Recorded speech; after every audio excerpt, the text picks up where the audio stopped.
ఇడ్లే అని పెట్టుకున్నంతసేపు నువ్వు సచ్చినట్టు రేపు లంచాలు ఇచ్చినా పని చేయించుకోవాలా? లంచాలు ఇస్తేనే పని జరుగుతుంది, లంచాలు లేకుండా పని జరిగితే నచ్చలేదు జనానికి అంటే ఎవరు అనాలిక? అప్పుడు అవినీతిని అంగీకరిస్తోంది ప్రజలు. అట్లాంటప్పుడు అవినీతి నిత్యకృత్యం అవుతుంది. ఇప్పుడు ఇవాళ అవినీతి గురించి ఎవడు ఫీల్ అవ్వట్లా.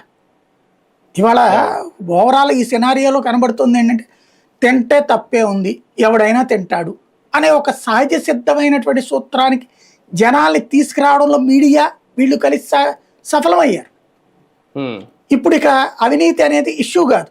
నీ దగ్గర దమ్ముంటే నువ్వు డబ్బులు పెట్టి అవినీతి చేసుకో, చేత కాదంటే మూసుకో, అంతేగాని అవినీతి తప్పు కాదు అని మనల్ని రేపు పొద్దున్న తిట్టినా ఆశ్చర్యపోనక్కర్లా. అట్లాగే తయారైంది ఇప్పుడు.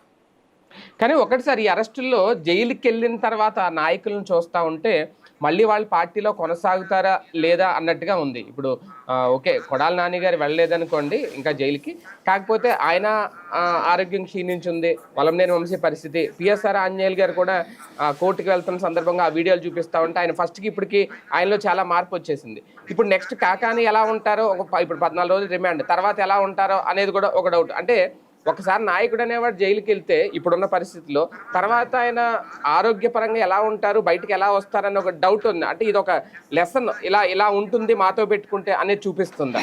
ఇప్పుడు ఏం లేదు ఇందులో, సోషల్ మీడియా ఓవర్ యాక్షన్ తప్పించి ఏముండదు. బేసిక్గా రోజు విడిగా బయట ఉన్నప్పుడు